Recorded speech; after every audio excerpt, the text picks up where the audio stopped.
16. Todos bienvenidos, hermanos, en el nombre de Jesús, a este momento tan especial. Cuando la iglesia se reúne es un momento muy especial, porque allí envía a Dios vida eterna. Capítulo 16 del Evangelio según Juan, y vamos a leer esos versículos desde el 7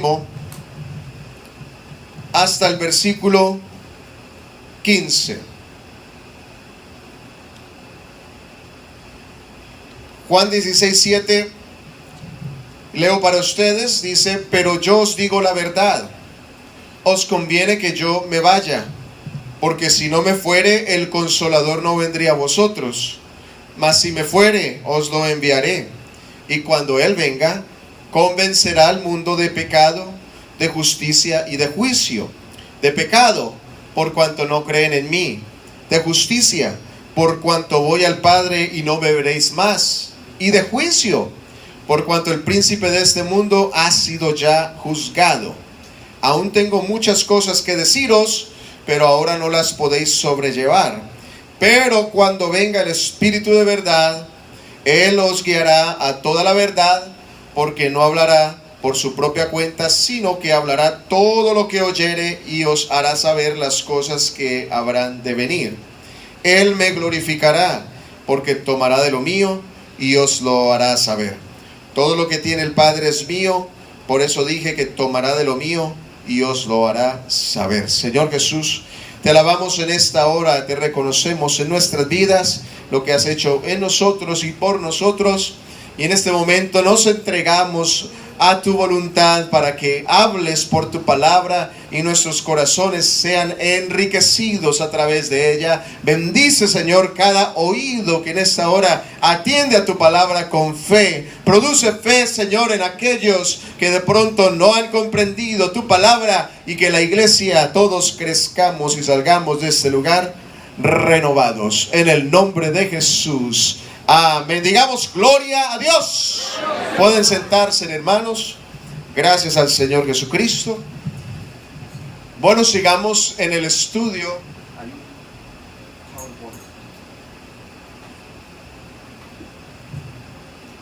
de la obra del Espíritu Santo en los postreros días.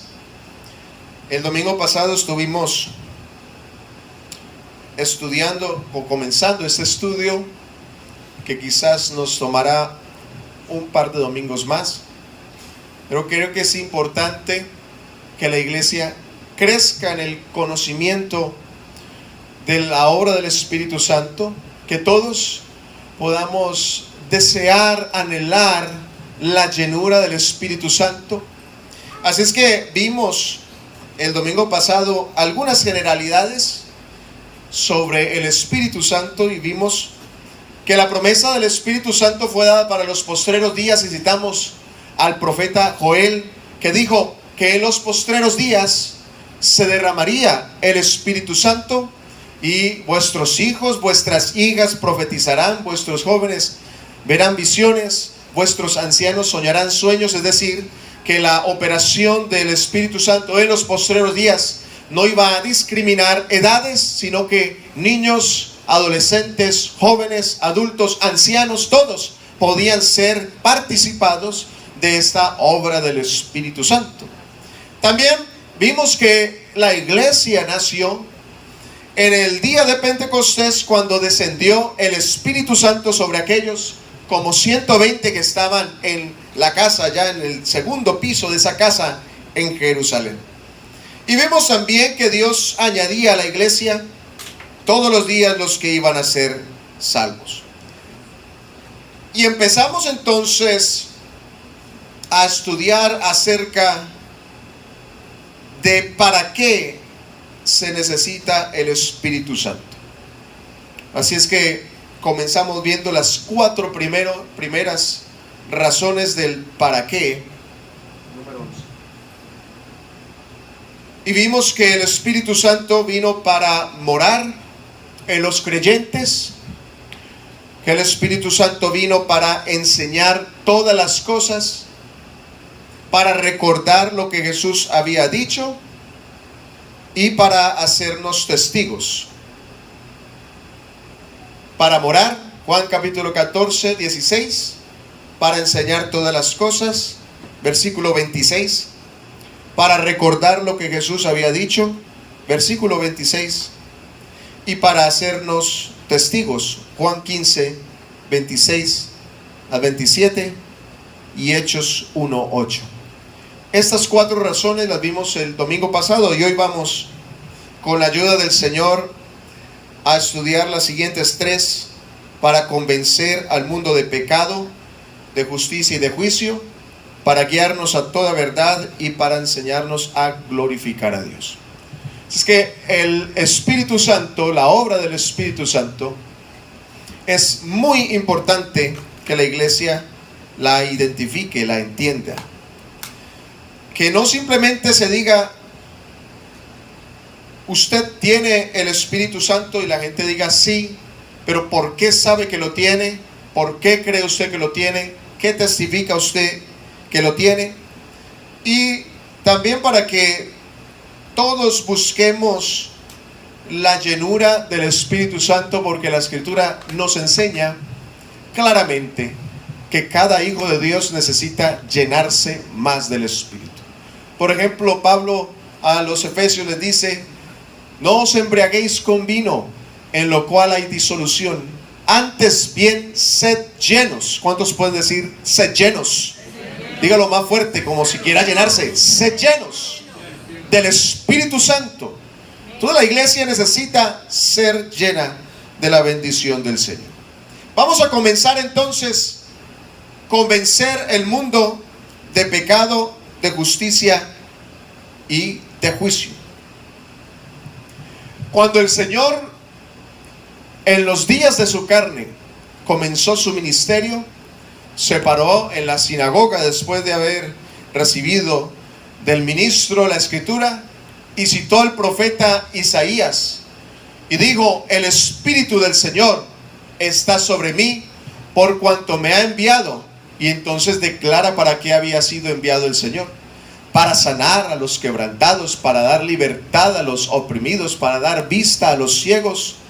Y le dice a todos los que estaban en la sinagoga: hoy se ha cumplido esta escritura delante de tus ojos. Así es que empieza el Señor a ministrar, a traer esta acción de Dios, esta intervención de Dios para salvación a los hombres. Y desde ese momento en adelante el mundo fue diferente, porque Jesucristo sanó a los enfermos, ¿verdad? ¿Cuántos paralíticos no levantó el Señor? ¿Cuántos muertos no resucitó el Señor? Hasta cuando el Señor murió, se abrieron los sepulcros y resucitaron muchos muertos. ¿Cuántos demonios no expulsó el Señor? Si por allá de uno solo expulsó una legión. O sea, el Señor dio libertad, el Señor sanó a los enfermos, resucitó a los muertos, multiplicó panes y peces, hizo tantos milagros que el apóstol Juan dice que si se hubieran escrito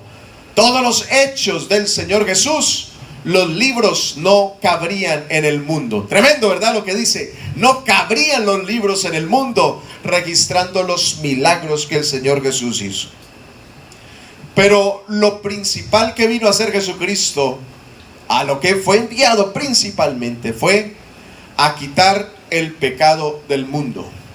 Juan el Bautista lo presenta y dice: he aquí el Cordero de Dios que quita el pecado del mundo. Jesucristo fue este perfecto hombre sin pecado, pero como dice la Escritura, el que no hizo pecado, por nosotros lo hizo pecado, para que nosotros fuésemos justificados por él, ¿verdad? Este Jesucristo sin mancha, este Jesucristo sin tacha, sin reprensión, este Jesucristo que habló palabras como ninguno otro pudo haber hablado, se manifestó para ir al Calvario y dar su vida y derramar cada gota de sangre para nosotros poder experimentar eterna salvación. Así es que Jesucristo vino a quitar el pecado del mundo. Pero las palabras del Señor a unos les agradaban, pero a otros les daba ira escucharlo. Unos decían: ¿quién es este que nos habla con autoridad? No como los fariseos y publicanos y los escribas. ¿Quién es este que nos enseña con autoridad? No como los fariseos. Y los fariseos escuchaban eso, y así es que se iban y se infiltraban entre los que creían al Señor, y lo invitaban también a que comiera con ellos. Pero lo único que querían los fariseos era tentar al Señor, era mirar a ver dónde resbalaba. Le tiraban cascaritas: es lícito esto, es lícito lo otro, ¿por qué tus discípulos hacen esto y por qué no hacen lo otro? Y era para tentar al Señor y verlo caer. Lo que querían era hacerlo caer. O lo tentaban también con respecto al gobierno del Imperio Romano, para que tener en una coartada, tener algo en su poder y llevarlo de esa forma al Calvario. Así es que intentaron de muchas maneras, pero el Señor no se intimidó de ellos. El Señor fue abierto, decía las cosas como eran, vino a traer separación, como Él dijo: habrá separación en las casas, habrá separación entre los esposos, porque imagínense, unos creyendo y otros sin creer, y unos amándolo y otros con deseo de matarle. Así es que en una ocasión, por allá en Mateo capítulo 12, Mateo capítulo 12 es un pasaje trascendental.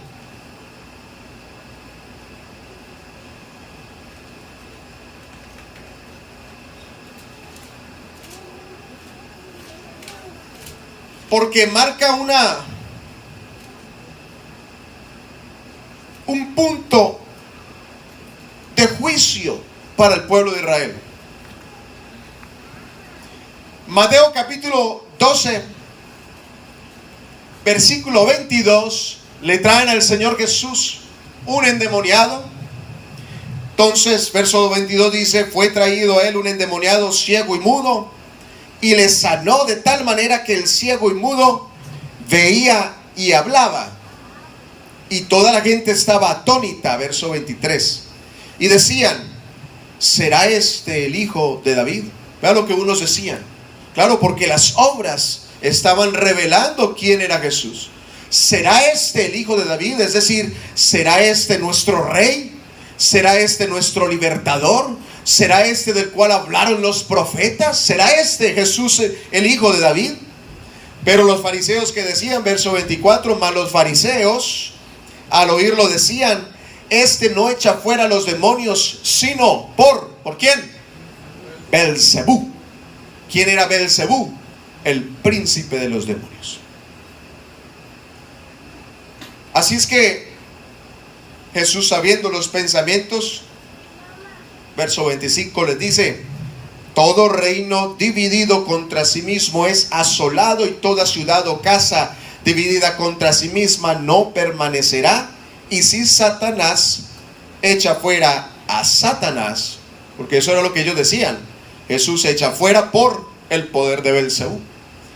Si Satanás echa fuera a Satanás, contra sí mismo está dividido, ¿cómo pues permanecerá su reino? Y si yo echo fuera a los demonios por Belzebú, ¿por quién lo echan vuestros hijos? Por tanto, ellos serán vuestros jueces. Y el verso 31 dice por tanto,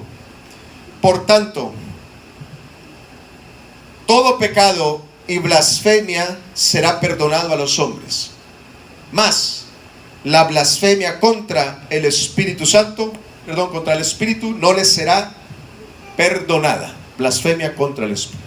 Claro, los fariseos cayeron en esa blasfemia porque en su ira se dejaron llevar, motivados por su ira. Dijeron que Jesús estaba echando los demonios por el demonio. O sea, Jesús trabaja para el demonio. Tremenda blasfemia. Claro, desde ese momento viene una condenación para Israel.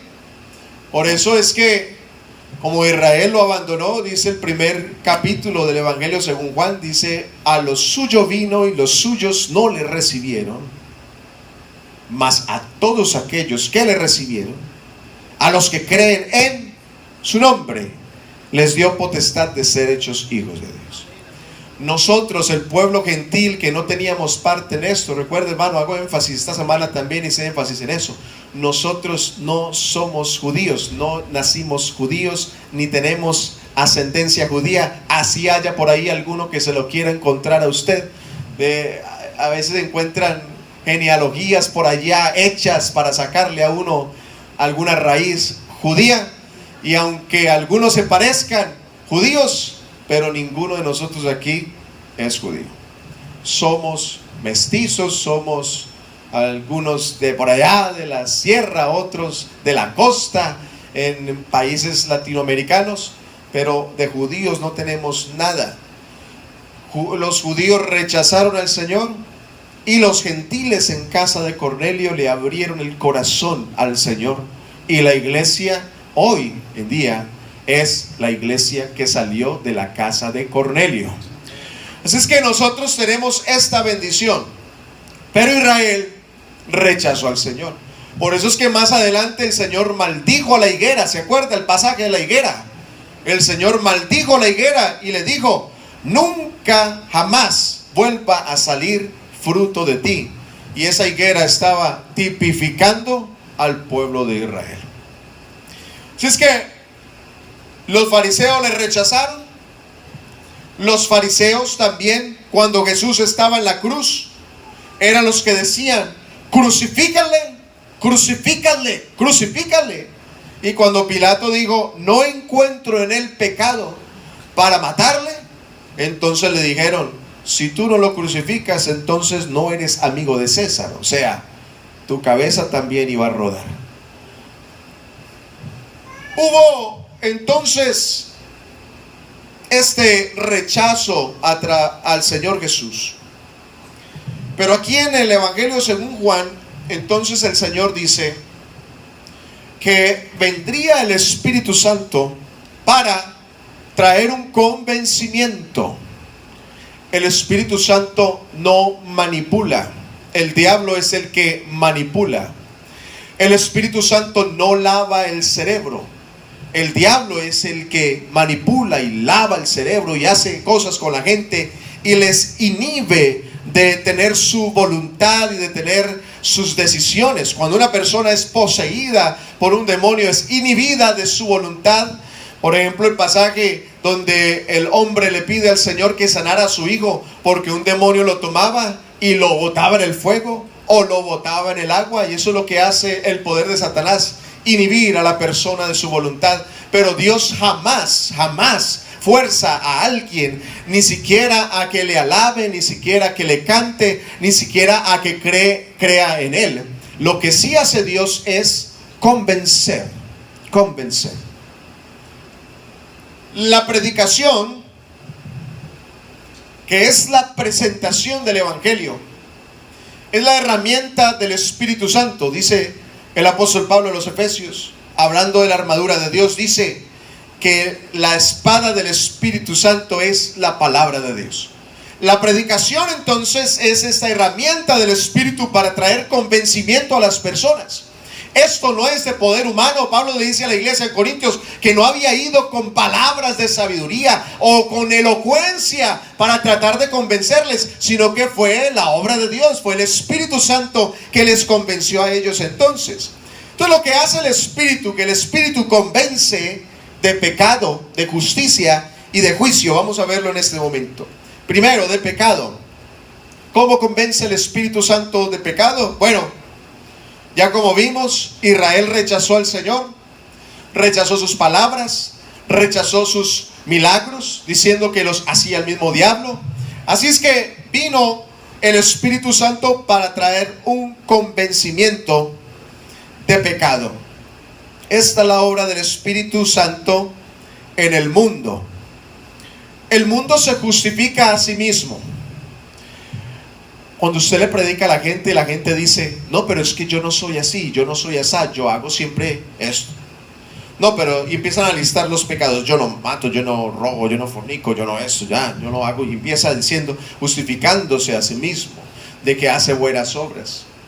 Pero todos sabemos, por cuanto todos pecaron. No hay una persona que se escape en la tierra diciendo que no ha pecado, diciendo que es perfecta. Todos pecamos. Pero aunque el mundo se justifique a sí mismo, cargados de sus malas obras, el pecado más grande que cometió el hombre, pecado significa errar el blanco, miss the target. Eso significa el pecado, to miss the target. El hombre perdió el blanco. El blanco era Jesucristo, Él era el objetivo. Creer en Él, seguirle a Él, oírle a Él, pero el hombre miss the target.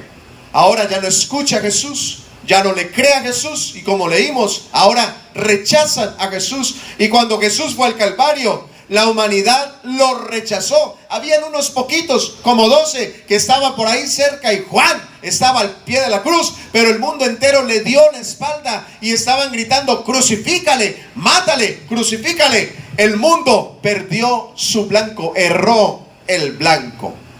Pero viene el convencimiento de pecado, porque si el pecado del mundo fue rechazar a Jesucristo, entonces la obra del Espíritu de convencimiento del pecado es traer la gente de nuevo a la obediencia a Jesucristo.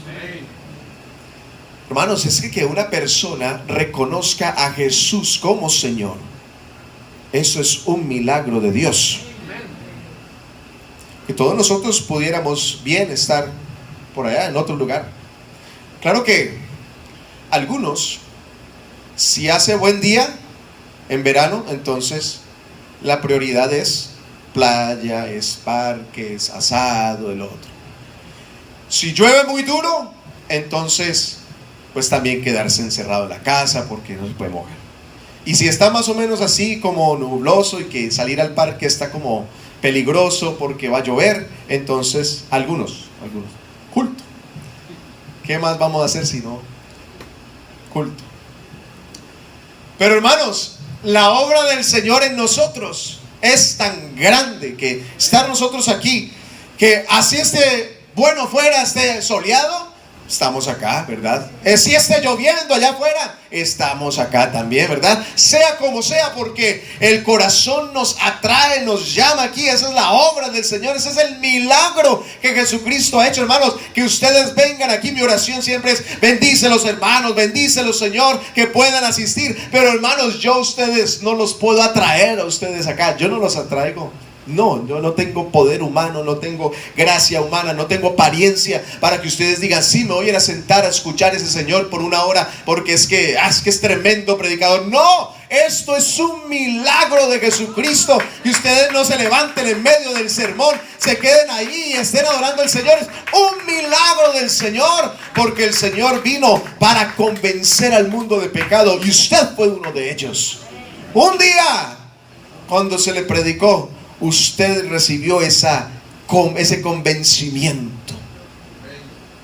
Sí, Misael y Jorge recibieron ese convencimiento.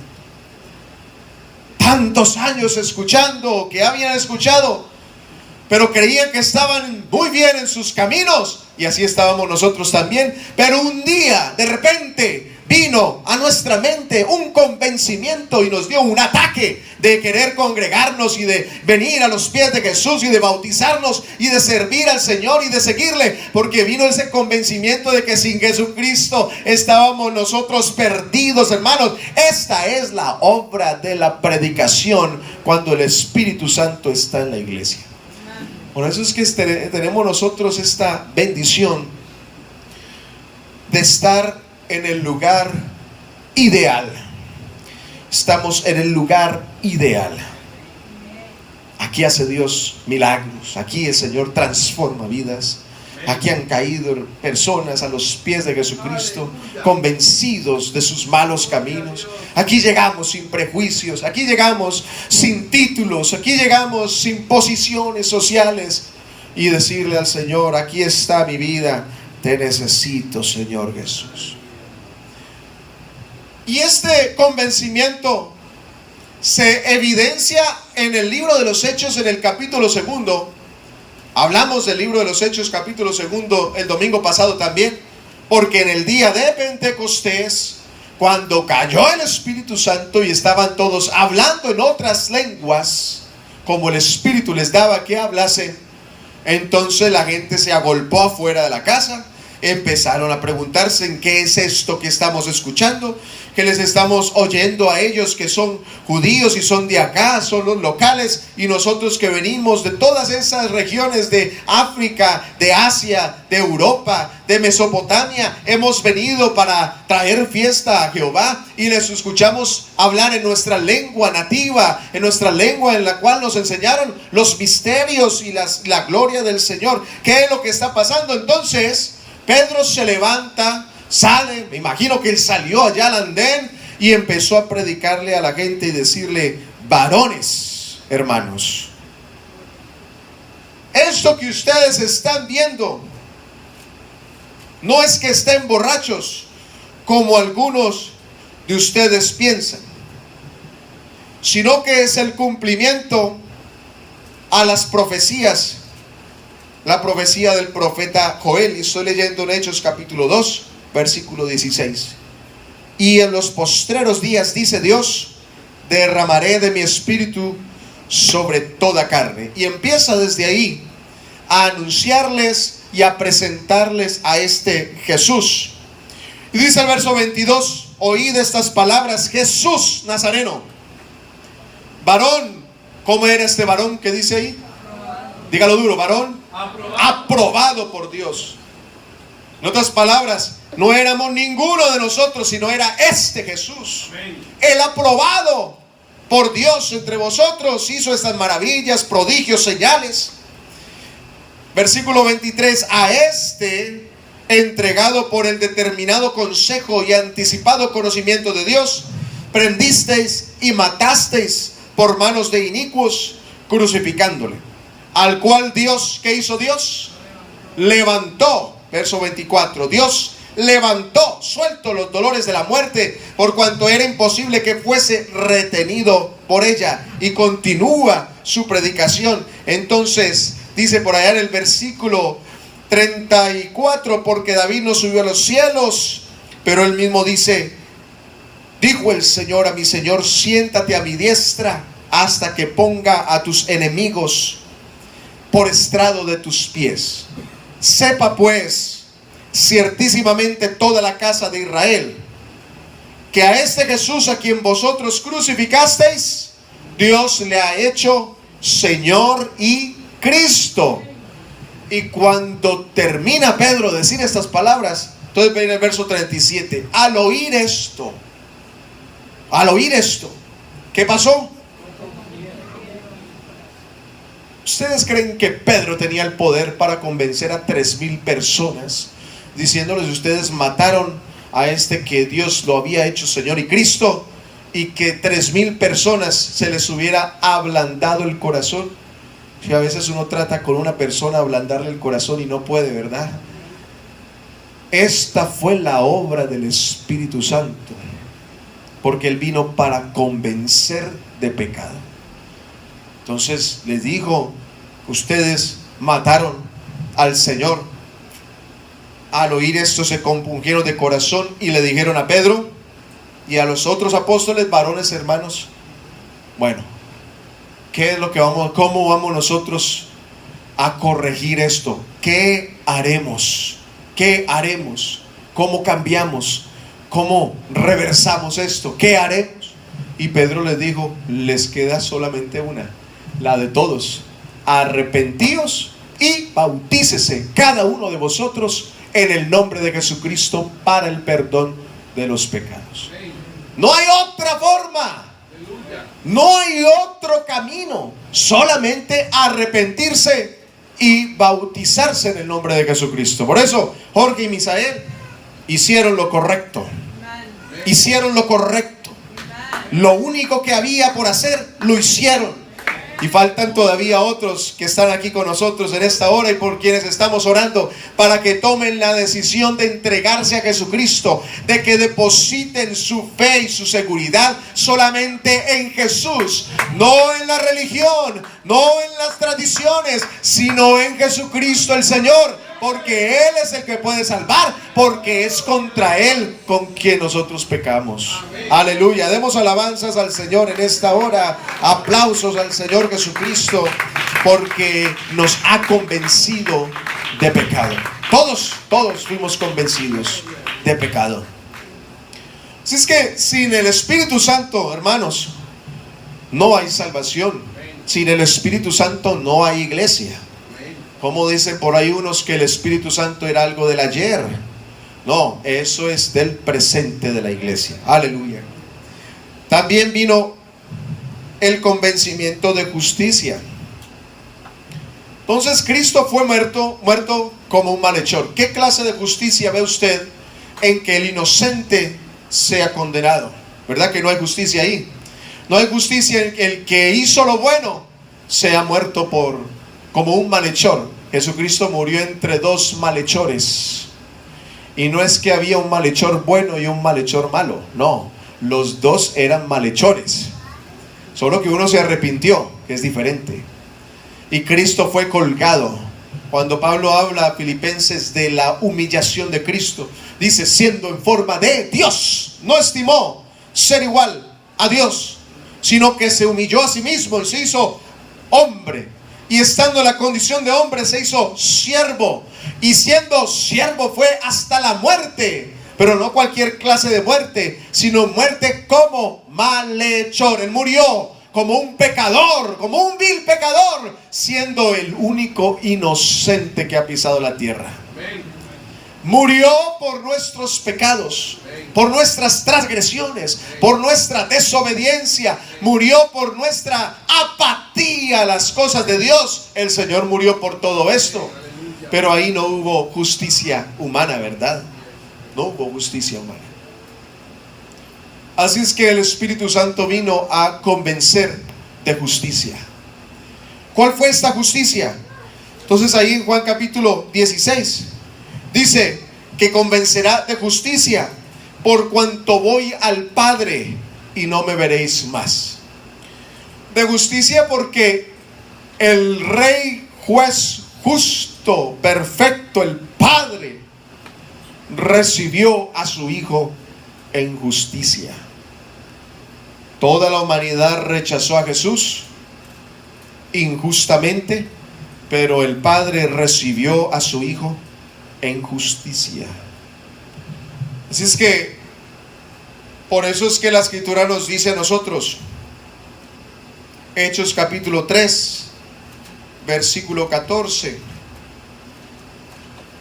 Hechos capítulo 3 versículo 14 dice, mas vosotros negasteis al santo y al justo y pedisteis que se os diese un homicida. Tenían esa costumbre de soltar un malhechor el día antes de la Pascua. Y los judíos pidieron que le soltaran al vándalo ese, asesino, y que dejaran a Jesucristo el limpio, el que sanaba, el que limpiaba, el que perdonaba.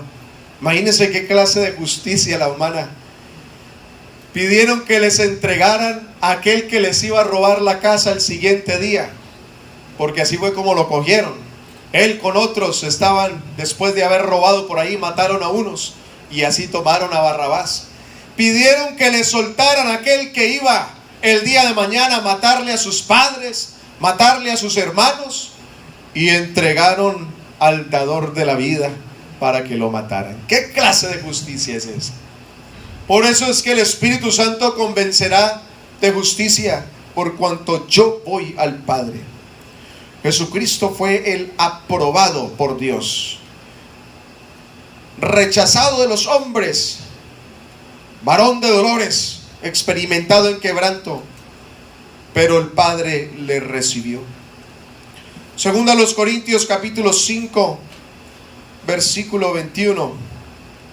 5:21 de segunda de los Corintios dice, el que no conoció pecado, por nosotros lo hizo pecado, para que nosotros fuésemos hechos justicia de Dios en él. Pero gracias al Señor Jesús, que Él no le importó que lo fuéramos a rechazar. ¿Y cuántos años no lo rechazamos, hermanos? ¿Cuántas predicaciones no cerramos los oídos? Yo iba a la iglesia, pero escuchaba y me entraba por acá y me salía por acá. Y no recibía al Señor Jesús hasta los años de mi adolescencia. Pero gracias a Dios que Él me dio espera. Gracias a Dios que Dios le dio espera a estos hombres que hoy, después de tantos años de haber escuchado el Evangelio, decidieron creerle a Jesucristo. Y los que no lo han hecho, hermanos, tienen ustedes una responsabilidad tremenda, enorme. No dilaten más. Si Jesucristo les está hablando, créanle a Él. No se resistan. No cierren sus oídos y sus ojos para no ver lo que Dios tiene para ustedes. Así es que se manifiesta y se convence de la justicia. Y también convence al Espíritu Santo de juicio. Dice, porque el príncipe de este mundo ha sido ya juzgado. Satanás alborotó a la humanidad para que la humanidad rechazara al Señor. Lo que quería el diablo era que Jesús cayera postrado a sus pies. Recuerde cuando lo sube allá a la montaña el día de la tentación y le muestra a Satanás a Jesús todos los reinos de la tierra y sus glorias. Y le dice, todo esto te daré porque a mí fue entregado. Si te arrodillas y me adoras, serán tuyos. Eso era lo que Satanás quería, desde siempre. Recibir la adoración de parte de Dios. O sea, hacerse Dios al recibir la adoración de Dios. Pero Jesucristo dice que no tiente al Señor y lo manda a comer. Dice, váyase. Y quedó el Señor entonces con esa carga de recobrar todo eso que le había sido entregado al diablo. Y desde ese momento, desde que inicia su ministerio hasta que resucita con poder y gran gloria, fue que recibió el Señor todos los reinos del mundo y las glorias que hay en ellos. Pero como Satanás no pudo hacerlo doblegar, entonces empieza a tratar con fariseos y a tratar con los escribas y a levantar falso testimonio del Señor y a querer prenderle y a tratar de apedrearlo. Trataron de apedrearlo varias veces, trataron de despeñarlo varias veces, pero no pudieron porque no había llegado su hora, ¿verdad? Dice la Escritura, no había llegado su hora. Pero Satanás entonces levanta a la humanidad para que la humanidad se levante contra Cristo, y no sabía que al hacer esto estaba trayendo su propia condenación. Su propia condenación. Si gusta leer conmigo, Pablo a los Colosenses, en el capítulo número 2, nos dice que este triunfo de Cristo contundente, radical, venció al diablo y venció a los demonios y todos aquellos que se habían levantado contra el Cristo. Versículo 13 de Colosenses 2 dice, y a vosotros estando muertos en vuestros pecados y en la incircuncisión de vuestra carne, os dio vida juntamente con Él, perdonándoos todos los pecados. ¿Qué hizo Jesucristo? Versículo 14. Anulando el acta de los decretos. Todos los pecados que hemos cometido, todas nuestras malas acciones, cada vez que fallamos el blanco, todo eso estaba escrito en el libro allá en el cielo de todas nuestras malas acciones. Pero cuando creímos en Jesucristo, entonces se anuló el acta de los decretos que estaba en contra de nosotros. ¿Y qué hizo Jesucristo? Que nos era contraria, quitándola de en medio y solucionado, y clavándola en la cruz. Allá quedó clavada en la cruz. cada pecado, grande, pequeño, pero sobre todo mi rebelión contra el Cristo, mi rechazo hacia el Señor y a su palabra, todo eso quedó clavado en la cruz el día que yo me postré delante del Señor y le dije que me entregaba a Él, que necesitaba de su liberación. Entonces, Satanás, cuando levanta a la humanidad para que se levantara contra el Cristo, entonces recibió su propio castigo. Verso 15: y despojando a los principados y a las potestades, los exhibió públicamente, triunfando sobre ellos en la cruz. Cristo, hermanos, triunfó en la cruz. ¿Cuántos creen que Cristo triunfó? Él triunfó. Cristo no triunfó en el infierno. Algunos quieren mandar al Señor al infierno, citando al apóstol Pedro, que fue a predicar a los espíritus muertos.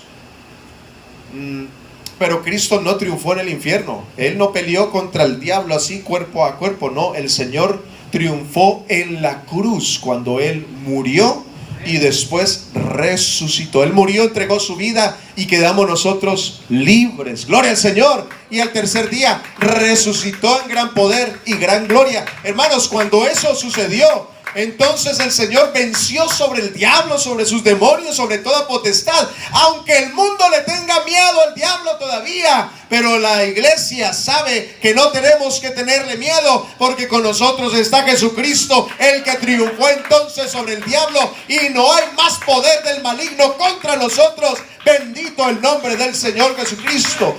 Si es que lo que hace el Espíritu Santo es convencer a la gente del juicio. La gente sin Cristo le tiene miedo hasta las hojas de los árboles cuando se mueven. Ve una persona sin Cristo y está en la cama, está en el cuarto y ve la sombra que produce la luna en las ramas de los árboles y se mueve por el viento y le da miedo. Bueno, no sé, si usted le da miedo, hermano, necesita arrepentirse y necesita entregarse al Señor. El impío le tiene miedo a todo. Le tiene miedo a los árboles, como digo, le tiene miedo si la ventana se azota muy duro. Entonces dicen, aquí asustan. Ese dicho de que aquí asustan, eso es del mundo, ¿no? Aquí asustan.